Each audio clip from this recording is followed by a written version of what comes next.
Nunca pensé que un domingo de asado terminaría con una nota de desalojo pegada en mi puerta. Era lunes por la mañana cuando lo vi, una hoja blanca pegada con cinta azul justo donde solía colgar mi corona de Adviento. No decía mamá gracias por todo ni perdón, no. Decía que debía irme, así sin más. Eric, mi hijo, lo firmaba con una frialdad que no reconocí. Los padres de Megan llegan el jueves. Vamos a necesitar el cuarto. Gracias por tu comprensión. Eso decía. Una nota. Ni una conversación. Ni una mirada. Cerré la puerta con cuidado, como si al hacerlo pudiera evitar que se quebrara algo más en mí. Crucé la sala en silencio. Esa sala donde colgaban los dibujos de Eric cuando era niño, donde celebramos su primer trabajo, su boda, los cumpleaños de los nietos. Esa sala ya no era mía. O alguna vez lo fue. Subí las escaleras con un nudo en la garganta y una maleta a medio llenar. Guardé solo lo esencial. Algo de ropa, la tetera de mi madre, y el álbum con fotos de cuando él aún me llamaba mamá con voz de niño. El resto, lo dejé. ¿Para qué cargar con cosas que ya no me quieren? Me instalé esa misma tarde en el viejo departamento de Clara, mi hermana. Un cuartito en el centro, lleno de polvo y de recuerdos ajenos, pero tenía techo. Y silencio. Mucho silencio. El tipo de silencio que duele, pero también aclara. Ahí, al dejar mis llaves sobre la encimera, vi algo que no había querido mirar. El documento. Aquel que Eric me había hecho firmar el otoño pasado, cuando estuve enferma. El fideicomiso. Solo es para que sea más fácil manejar las cuentas, mamá. Así me lo vendió. Pero al leerlo bien, había una frase. Abandono voluntario de la propiedad. Y mi firma. Mi firma temblorosa, como mi cuerpo en ese hospital. Ese día no lloré. Porque cuando te quitan algo así, no se llora. Se congela el alma. Y lo peor no fue la traición. Fue darme cuenta de que mi propio hijo lo había planeado. 3 días antes de esa nota en la puerta, la casa olía a romero, a carne al horno y a pan tostado. El asado del domingo era una tradición que había mantenido viva desde que Fernando murió, hace 15 años. Yo cocinaba, ponía la mesa con esmero y sacaba del aparador la vajilla buena, la que solo usaba cuando venía la familia completa. Esa tarde Eric llegó con una botella de vino blanco, Megan con su aire distraído, y los niños corriendo por el pasillo, gritando como si la casa fuera parque. Me sentí útil, incluso querida. ¿Cómo iba a imaginar que sería la última vez que prepararía ese platillo en la cocina que diseñé con mis propias manos? Todo transcurrió con una aparente normalidad. Reímos un poco, brindamos por la salud de los pequeños, y al final Megan se ofreció a lavar los platos, lo cual ya era raro. Mientras secaba las copas, me lanzó una de sus frases casuales, como quien no quiere la cosa. Deberíamos usar más este espacio, ¿no cree? La energía de la casa cambia cuando está llena. No supe responder. Pensé que era un comentario inocente. Ahora entiendo que ya estaban ablandando el terreno, como se hace antes de construir sobre lo ajeno. Esa noche, mientras me acomodaba en mi sillón favorito con una manta sobre las rodillas, me invadió una sensación extraña. Una especie de inquietud que no tenía nombre. Algo en sus gestos, en las miradas entre ellos no cuadraba. Pero una madre no quiere pensar mal. Una madre prefiere creer que se lo está imaginando. Si lo hubiera sabido, habría tomado una foto mental de cada rincón, el mantel bordado por mi madre, el reloj de péndulo heredado de mi abuelo, el zumbido del horno encendido. Porque esa fue la última vez que mi casa se sintió mía. Y ni siquiera me dejaron despedirme de ella. Cuando una madre empieza a volverse invisible, no ocurre de golpe. Es un goteo lento. Un mensaje que no llega. Una silla que ya no te guardan. Un abrazo que se vuelve trámite. En retrospectiva, los indicios eran tan claros que me duele haberlos ignorado. Empezó con detalles mínimos. Eric dejó de incluirme en los correos de la familia. Los planes se hacían sin consultarme. Antes me pedía consejos sobre todo. El colegio de los niños, el color de las cortinas, hasta qué hacer con su declaración anual. Ahora apenas me enteraba de las decisiones importantes, cuando ya estaban tomadas. Mi cumpleaños pasó sin una llamada. Ni flores, ni un desayuno improvisado como solía hacerme. Ay, mamá, se nos cruzó todo, pero lo celebramos otro día, me dijo por mensaje 2 días después.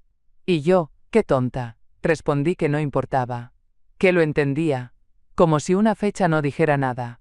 Lo peor fue cuando Megan se instaló en mi espacio. Mi pequeño refugio. Mi rincón de lectura con esa luz suave de la tarde. Un día sin previo aviso, la encontré moviendo su caminadora al centro del cuarto. Decidimos que aquí funcionará mejor, explicó con una sonrisa fría, mientras su manicura roja pasaba por encima de mis libros apilados. Ese mismo día me dijeron que podía usar el sofá-cama del garaje si necesitaba privacidad. El garaje. Un lugar sin ventanas, entre cajas polvorientas, con olor a humedad. Mamá, es temporal, estás más cerca de la entrada, más práctico, insistió Eric, como si me estuviera haciendo un favor. Dormí allí 2 noches. Cada ruido del calentador, cada crujido del techo me recordaba que ya no era bienvenida. Pero lo acepté. Por amor, por costumbre, por esa necia esperanza de que todo era pasajero. Porque una madre, a veces, aguanta más de lo que debería, y otras, empieza a tomar nota. A la mañana siguiente de la nota, me levanté sin prisa. El nuevo departamento era pequeño, pero tenía una ventana que daba al este, y esa luz tibia de las 8 de la mañana me recordaba que seguía viva.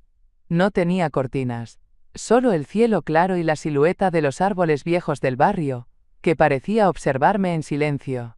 Tomé mi café en una taza desportillada que encontré en uno de los estantes. El primer sorbo me supo a rabia.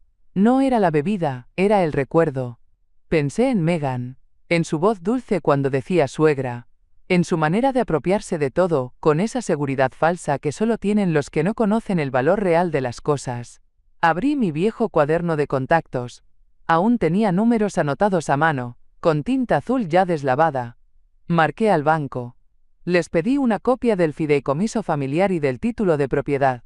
No levanté sospechas. Solo dije que quería actualizar mis papeles.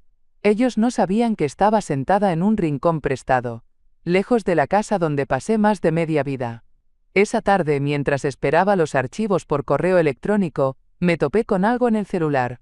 Una publicación de Megan en sus redes sociales. Sonreía desde mi antigua recámara, ahora redecorada. La describía como su nuevo espacio sagrado. Por fin respirando escribió, entre velas, cuarzos y un tapete nuevo. Pude reconocer mi alfombra tejida debajo de todo. No comenté nada. No llamé a Eric. No compartí con nadie lo que sentí. Pero esa imagen se quedó conmigo, como una astilla bajo la piel. La frase nuevo comienzo aparecía en cada uno de los mensajes que dejaban sus amigas, todas celebrando lo que creían era una conquista. Y quizás sí lo era, para ella. Pero para mí, no era un final. Era apenas el principio de algo que aún no tenía forma. Y mientras Megan se apropiaba de mis paredes, yo empecé a recuperar mi voz. 2 días después de la llamada al banco, recibí un correo con el asunto. Documentación solicitada, fideicomiso Denton. Lo abrí con manos firmes, aunque por dentro temblaba. Leí cada línea despacio, como quien desentierra un secreto. Y ahí estaba, la cláusula. Esa maldita cláusula donde mi hijo asumía el control total del patrimonio, si yo abandonaba voluntariamente la residencia. Voluntariamente. Esa palabra me hizo tragar saliva, porque nadie me sacó a empujones. No hubo gritos, solo una nota, y una decisión forzada envuelta en cortesía falsa. Esa misma noche recordé a una vecina que, hace años, mencionó un programa de asesoría legal para adultos mayores. Busqué en internet hasta encontrarlo. Proyecto de defensa legal para personas mayores. Llené el formulario con calma, sin quejarme, no estaba pidiendo ayuda. Estaba pidiendo claridad. Me llamaron al día siguiente. Una voz joven, amable. Me ofrecieron una cita en Café Marlowe, un lugar que conocía bien. Fernando y yo solíamos ir allí los sábados por la tarde, cuando el mundo todavía era otro. Acepté. Puntual, con mis documentos en una carpeta gastada, me senté en la mesa del fondo, cerca de la ventana. La abogada llegó con paso firme. Se presentó como Holly Rivera. Tendría poco más de 30, mirada directa y manos sin anillos. Me pidió que le contara todo sin omitir detalles. La escuchó sin interrumpir ni una sola vez. Al final, abrió su laptop, revisó los archivos que le pasé y se quedó en silencio unos segundos. Este documento no es válido tal como está, dijo, mirando la pantalla. Aquí hay algo que huele a manipulación. No lloré. Solo asentí, como quien escucha lo que ya sabía, pero necesitaba oírlo en voz ajena. Me extendió un sobre manila. Aquí tiene una copia del documento con marcas. Vamos a investigarlo más a fondo. Pero desde ya le digo, usted no está sola. Tomé el sobre. No pesaba nada, pero al sostenerlo supe que algo dentro de mí acababa de encenderse. Tal vez no tenía mi casa, pero empezaba a recuperar algo más valioso, mi dignidad. Volví al departamento con el sobre apretado contra el pecho, como si fuera una brújula que me guiara en un territorio que ya no reconocía. No abrí el paquete de inmediato. Lo dejé sobre la mesa y preparé un té. Una bolsita de manzanilla en una taza que no me decía nada. Extrañaba la cerámica azul de mi cocina, los sonidos familiares, incluso el crujido de la vieja alacena. Pero ese no era momento para nostalgia. Ya habría tiempo para sentir. Al fin, me senté con el sobre delante. Lo abrí con cuidado. Dentro venía una hoja impresa con la copia del documento que había firmado aquel noviembre mientras estaba internada. Había flechas marcadas con bolígrafo rojo, comentarios al margen, y una nota en letra clara que decía, firma no consistente. Mi nombre aparecía abajo, en una tinta negra que se desvanecía en las curvas. El trazo era torpe, como si lo hubiera hecho alguien con fiebre. Y tal vez así fue. Ese mes estuve hospitalizada por neumonía. Apenas podía sostener una cuchara. Y pretenden que crea que firmé un documento legal sin testigos, sin saber qué decía, justo en ese estado. Junto a mi firma estaban las iniciales de Eric. Un trazo rápido, casi impaciente, como si solo quisiera terminar con el trámite. La fecha no me sorprendió. Coincidía con los días en que apenas podía respirar, cuando mi hijo me visitaba solo para dejarme revistas o responder correos en su celular mientras yo tosía a su lado. Leí la cláusula en voz alta. Transferencia de control total del patrimonio a Eric Denton, sujeto a abandono voluntario de la residencia por parte de la titular. Palabras elegantes para disfrazar un despojo. Cerré los ojos. Lo que más dolía no era la firma falsificada, ni el documento en sí. Era saber que alguien que un día lloró en mis brazos ahora planeaba mi salida con la precisión de un contador. Y sin embargo, al abrir los ojos, no había lágrimas, solo una determinación que hacía años no sentía. Porque cuando una madre se da cuenta de que la traición viene de sangre, no hay vuelta atrás. Esa misma noche, encendí mi vieja laptop y abrí la carpeta donde guardaba mis documentos fiscales. Siempre fui organizada, aunque en casa se burlaban de mi manía por archivar hasta los recibos de supermercado. Ahora, por primera vez, esa costumbre era mi ancla. Encontré un PDF del 2018, refinanciamiento de la hipoteca. Ahí estaba mi firma, escrita con calma, firme, sin temblores. La comparé con la del supuesto documento de fideicomiso que Eric había presentado. Era como ver dos versiones de una misma persona, pero una estaba viva y la otra parecía falsificada. Observé los detalles con lupa. La inclinación era distinta. La E de Elisa tenía bucles cerrados, elegantes, mientras que en el nuevo documento era abierta, nerviosa, casi escolar. Incluso el trazo final de la R en Montero tenía un remate que yo jamás usaba. Había algo más. Las propiedades del archivo mostraban una fecha de creación extrañamente cercana a la de mi hospitalización. Pero no coincidía con ningún acceso desde mis dispositivos. No había forma de que yo hubiera abierto, leído o firmado eso. Me detuve. Cerré la laptop. Respiré hondo. No era solo un problema legal. Era personal. Era íntimo. Era una violación de confianza de la que no se regresa igual. Me pregunté cuánto tiempo llevaba Eric planificando esto. ¿Desde antes de que enfermara? ¿Desde el momento en que Megan empezó a llamarme suegra con ese tonito dulce y afilado? Miré alrededor. El departamento era gris, sin alma, pero esa noche, sentada bajo la luz tenue del velador, me sentí más despierta que en años. Me había pasado la vida cuidando, previniendo, perdonando, pensando que el amor bastaba. Pero hay momentos en que el amor no alcanza. Hay momentos en que una mujer tiene que volverse perito de su propia historia. Y eso fue lo que hice. Examiné mi firma, mis documentos, Mis recuerdos. Porque si me querían borrar, iban a tener que hacerlo con algo más que tinta falsa. Al día siguiente, con los documentos ya ordenados y mis notas en una libreta de tapa dura, le escribí a Eric. No con reclamos, sino con una simple pregunta. ¿Podrías explicarme este documento que firmé en noviembre? No lo recuerdo y tengo dudas. Tardó poco en responder. Muy poco. Como si ya estuviera esperando esa pregunta. Lo primero fue un, «Mamá, otra vez con eso». Y luego vinieron los mensajes en ráfaga. 5, 6, 10 textos seguidos. Todos en el mismo tono. Preocupación fingida y condescendencia disfrazada de amor. Te estás confundiendo de nuevo. Ese día no quisiste tus medicinas, ¿te acuerdas? Firmaste delante de mí, yo mismo te ayudé a sostener el bolígrafo. Estabas cansada, pero dijiste que confiabas en mí. Leí cada línea con la mandíbula apretada. Era un guión bien ensayado. Me describía como alguien inestable, frágil, incapaz de entender lo que firmaba. Pero lo que más me dolió fue una frase escondida entre los párrafos. Sé que te cuesta aceptar que ya no puedes manejar estas cosas sola. Como si me hicieran un favor al despojarme. Como si robarme fuera por mi propio bien. Respondí con un, gracias, ya revisaré con el banco, y nada más. No iba a darle el gusto de verme desorientada. Tampoco iba a discutir por mensaje con alguien que ya había decidido que mi cordura era opcional. Guardé el teléfono en un cajón. Me serví otro café, aunque no me hacía falta más cafeína. Lo necesitaba por el ritual, por el calor entre las manos, porque en ese momento lo entendí con una claridad brutal.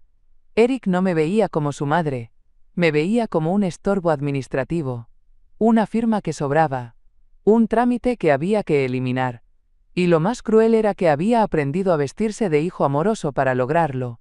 Pero si él pensaba que podía esconder una traición bajo frases dulces, entonces no me conocía en absoluto. Después de su desfile de mensajes, ya no tenía dudas. No iba a conseguir respuestas sinceras de Eric, así que busqué en otra dirección. Revisé el nombre de la notaria que aparecía en el documento. Licenciado. Elena Padilla. Nunca la había visto. Y eso ya era extraño. Si realmente firmé ese papel, debió haber estado presente. Le escribí un correo corto, formal, directo. Expliqué quién era, el documento en cuestión, y pedí una confirmación de su parte sobre si realmente me había atendido ese día. Su respuesta llegó en menos de una hora.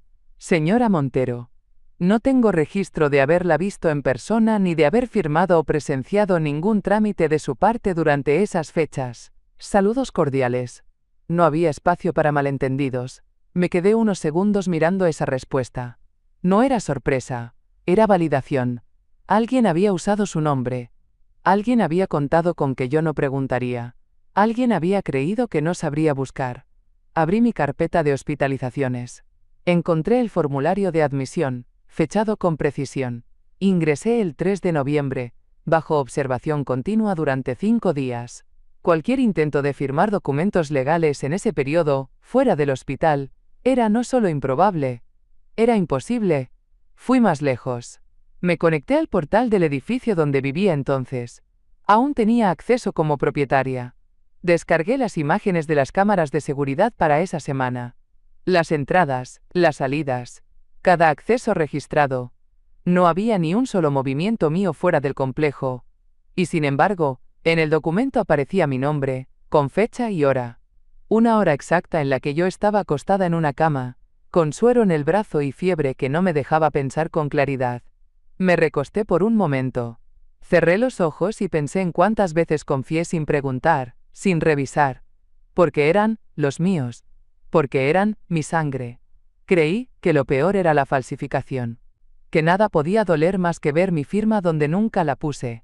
Pero en la oficina del registro público descubrí que esa traición era apenas la superficie. Fui temprano, con una carpeta de documentos bajo el brazo y una determinación que ya no temblaba. Pedí la escritura de la casa. Me pidieron esperar, así que me senté en una silla de plástico bajo un ventilador que apenas giraba. Había silencio, de ese que pesa en las paredes. Cuando por fin la funcionaria regresó con el expediente, algo en su rostro me alertó. Fruncía el ceño, como quien no quiere ser portador de malas noticias. Aquí tiene la información más reciente, me dijo, entregándome la copia. La propiedad fue transferida hace 2 semanas. Mi estómago se hundió. ¿Transferida? ¿A quién? Leí el documento. La nueva titularidad no estaba a nombre de Eric ni mío. Estaba registrada bajo una sociedad de responsabilidad limitada, EM Horizons LLC. El nombre me sonaba artificial, como una cortina para esconder algo más. Seguí leyendo y entonces lo vi. La representante legal era Megan, usando su apellido de soltera. Y junto a ella, como socio, figuraba su hermano. Un hombre que jamás puso un pie en mi casa, pero que ahora figuraba como dueño de sus paredes. La fecha de la transferencia era precisa. 2 días después de la supuesta firma del fideicomiso. El documento legal no había sido solo un truco para echarme. Era una jugada completa, cerrada, pensada hasta el último detalle. Me habían convertido en una sombra y, con total descaro, vendieron mi historia envuelta en mentiras. No lloré. Ni siquiera sentí rabia. Sentí frío. Un tipo de vacío que no se llena con consuelo. El tipo de frío que deja la certeza de haber sido traicionada no por codicia, sino por cálculo. Salí de la oficina con los papeles bajo el brazo y la frente en alto. Porque si pensaban que me iban a enterrar bajo ese nombre falso, se olvidaron que yo fui quien puso los cimientos. No pasaron ni 24 horas desde mi visita al registro cuando el golpe final llegó, no por carta, ni por correo, sino por un mensaje de texto. Ni siquiera tuvo la decencia de llamarme. Solo para que no te sorprendas, mis papás ya están instalados en el cuarto principal. Trajeron sus cosas esta mañana. Gracias por todo, suegra. Leí esas palabras sin parpadear. Cada sílaba era una bofetada envuelta en cortesía hueca. ¿Instalados? ¿Dónde dormí junto a Fernando durante 30 años? ¿En la habitación donde cuidé sus últimos días?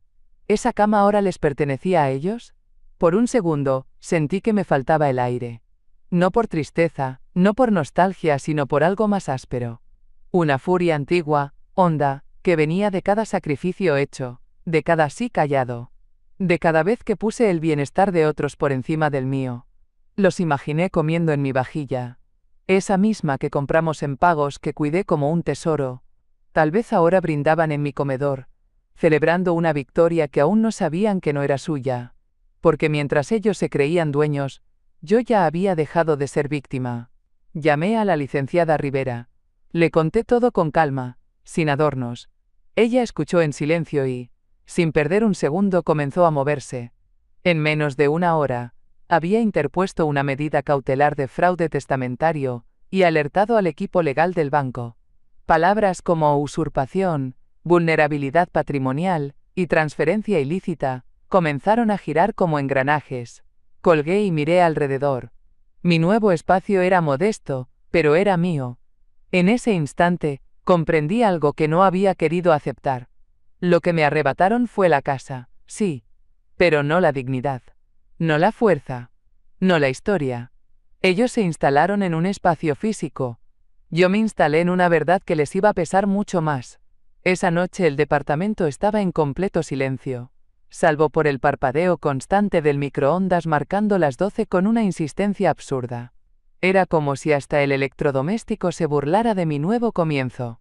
Me senté en la única silla decente que tenía, con los pies hinchados por las vueltas del día y una manta doblada sobre las rodillas. El cansancio físico no se comparaba con el otro, el que se mete en los huesos cuando te das cuenta de que ya no tienes a dónde volver. Lloré. No mucho. Apenas lo suficiente para liberar la presión.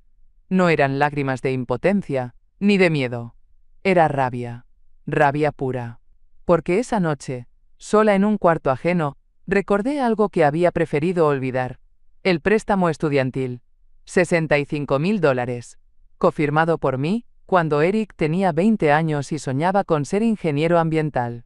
Yo no entendía nada de esas carreras modernas, pero confié. Le firmé sin condiciones, sin preguntas. Trabajé horas extra para ayudarle con los intereses, incluso cuando él ya ganaba más que yo. Cuando no podía pagar, ¿quién salía al rescate? Yo. Y ahora a ese mismo hombre, ese hijo por el que hubiera dado la vida sin pensarlo, había manipulado documentos, mentido, y entregado mi casa como si fuera un cheque más que podía cobrar. ¿Y todo por qué? Por espacio, por comodidad, por una ilusión de control. Me levanté con dificultad, y me serví un poco de agua. Mis manos temblaban, pero no por edad, ni enfermedad. Temblaban por el esfuerzo de no gritarle al vacío, porque no entendía en qué momento alguien que crías con amor se convierte en alguien que te ve como estorbo. El lunes amaneció con un aire distinto. No sé si era el clima, más fresco que de costumbre, o esa certeza que nace cuando uno ya ha llorado todo lo que tenía que llorar. Me levanté sin prisa. Me preparé el café con la cucharita de metal opaco que encontré en la alacena, y me vestí como quien se prepara para un duelo elegante, sin sangre, pero con memoria. Reservé una sala de juntas en la sucursal del banco donde todavía figuraba como cliente preferente. No lo necesitaba para mover dinero, lo necesitaba por la formalidad. Por el efecto. Quería que todo fuera perfectamente legal, perfectamente frío. Envié una invitación a Eric, Megan y, con una sonrisa que no se vio, también incluía a sus padres. Reunión para formalizar la transición del hogar familiar. Lunes, 10 de la mañana. Sala ejecutiva 4B. El título era ambiguo a propósito. Quería que creyeran que iban a confirmar su victoria, que la reunión sería un trámite más de su conquista. Lo más probable era que Megan hasta planeara llegar con su carpeta en mano y esa sonrisa suya que es más pose que emoción. Ese día llegué temprano. Me senté en la cabecera de la mesa larga, con mi carpeta de documentos ordenados y mi bolígrafo de tinta azul. No me temblaba el pulso. A mi derecha, la licenciada Rivera, a mi izquierda, un representante legal del banco con cara de no haber sonreído en todo el año. Escuché el eco de los pasos antes de que abrieran la puerta. Y ahí estaban. Eric con su traje mal entallado y Megan del brazo, perfectamente peinada, perfectamente segura. Detrás, sus padres, evitando mirarme directamente. Pero fue Eric quien se detuvo en seco.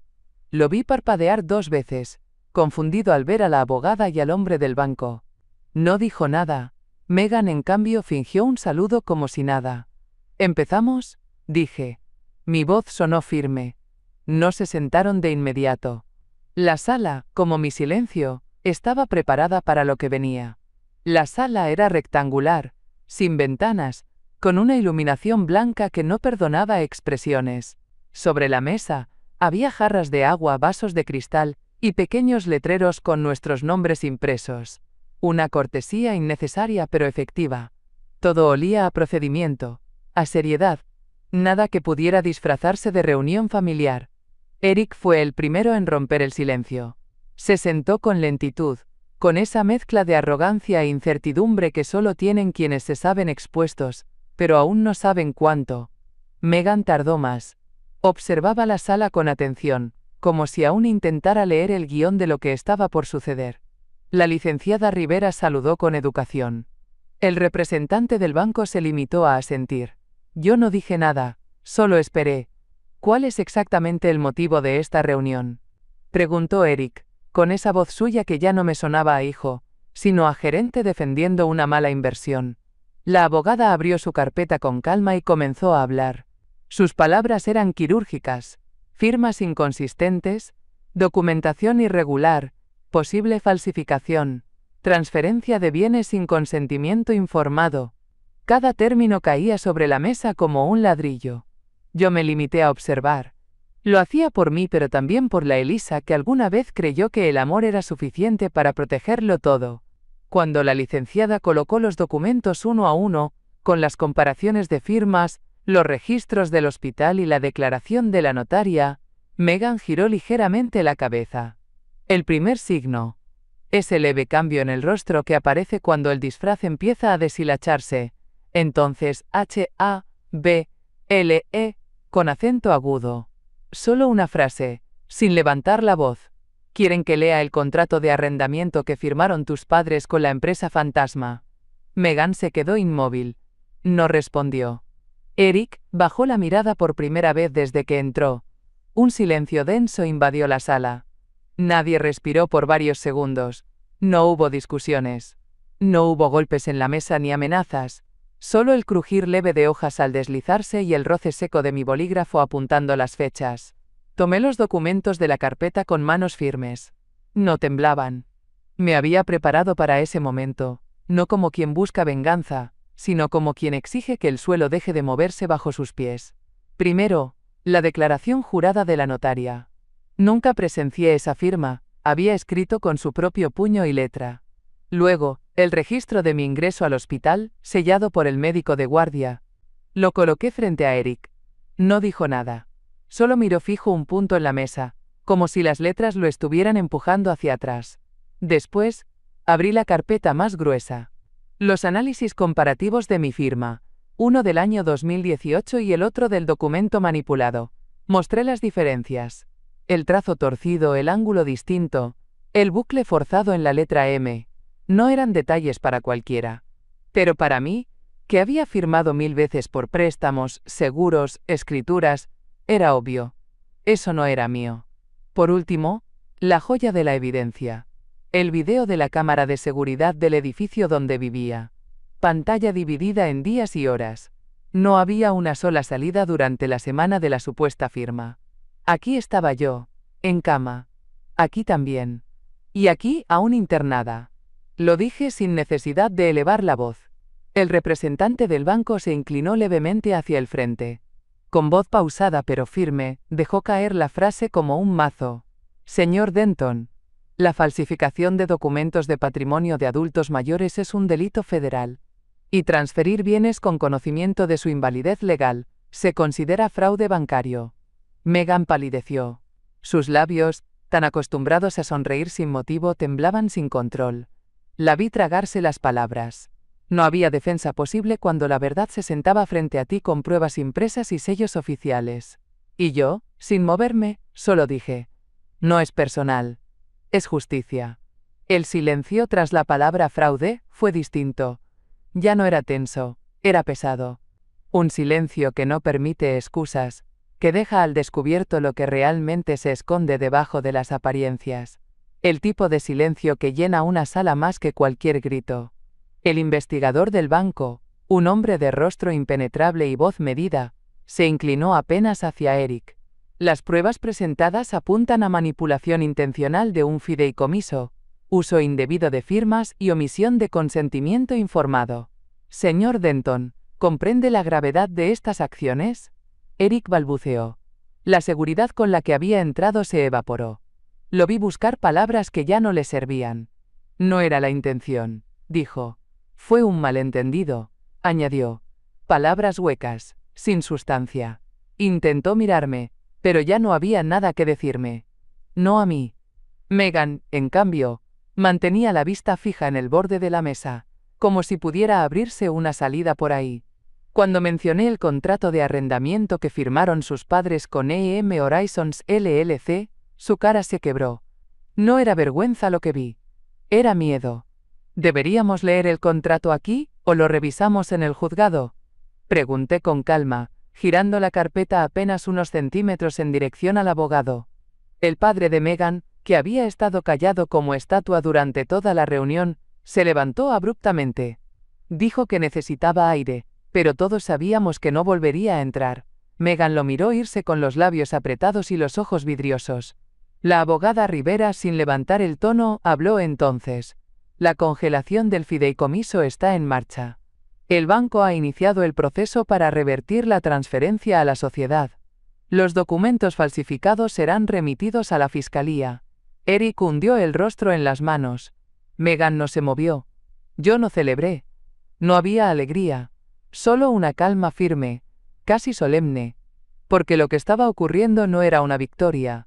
Era un acto de reparación.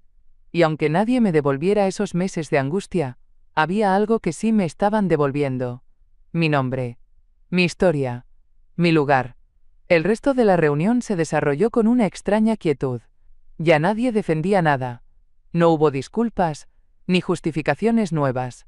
Solo un proceso que avanzaba como un tren sin frenos. Inevitable, ordenado, impersonal. Eric intentó hablar otra vez, mencionar la palabra familia, como si pudiera tapar con eso el daño ya hecho. Pero el representante del banco lo interrumpió con precisión quirúrgica.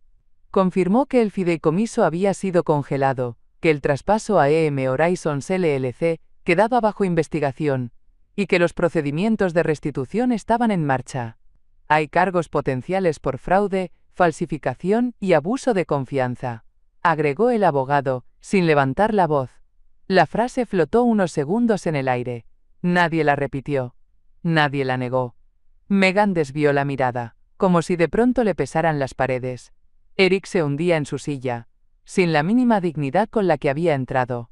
Esa seguridad con la que caminó al inicio, del brazo de su esposa, ahora era apenas un recuerdo incómodo. Ya no había trajes, ni poses, ni estrategia. Solo consecuencias. En mi carpeta aún quedaban documentos que no saqué. No hacía falta. Lo esencial ya estaba sobre la mesa, y lo que venía ahora no dependía de mí. Era un engranaje legal que ya se había puesto en marcha. Me levanté con calma. Les dirigí una última mirada, no desde el rencor, sino desde un lugar mucho más firme. No necesitaba que se sintieran culpables. Solo necesitaba que entendieran que no había forma de volver atrás. No dije adiós. Solo recogí mis cosas y salí de la sala. Porque cuando alguien intenta borrarte, lo más poderoso que puedes hacer es marcharte con la frente en alto y sin mirar atrás. El viernes por la mañana, el sol entraba limpio por las ventanas del pasillo. Escuché el crujido de las hojas al caminar y sentí, por primera vez en mucho tiempo, que el mundo estaba en su sitio. La notificación oficial llegó temprano. La propiedad había sido restituida a mi nombre. El proceso de anulación había sido aprobado. El fraude, reconocido. Las consecuencias en camino. A las 10 en punto, el alguacil tocó la puerta de mi antigua casa, mi casa, y entregó la orden de desalojo. No estuve presente para verlo. No necesitaba ese espectáculo. A veces, la mayor venganza es no estar. Volví en la tarde. Abrí la puerta con una copia nueva de las llaves. Todo estaba en silencio. Las paredes seguían en su lugar. Pero algo había cambiado. Crucé el umbral con pasos serenos, cargando solo una caja pequeña y la tetera de porcelana que perteneció a mi madre. La coloqué sobre la mesa del comedor, esa mesa que resistió tantas comidas, lágrimas y risas. Luego abrí las ventanas, dejé que el aire corriera libre. Y me senté, no para llorar, ni para hacer balances, solo para estar. Para recordar que la justicia puede ser lenta, pero cuando llega, devuelve algo más que bienes. Devuelve el lugar, devuelve el nombre, y sobre todo devuelve la paz.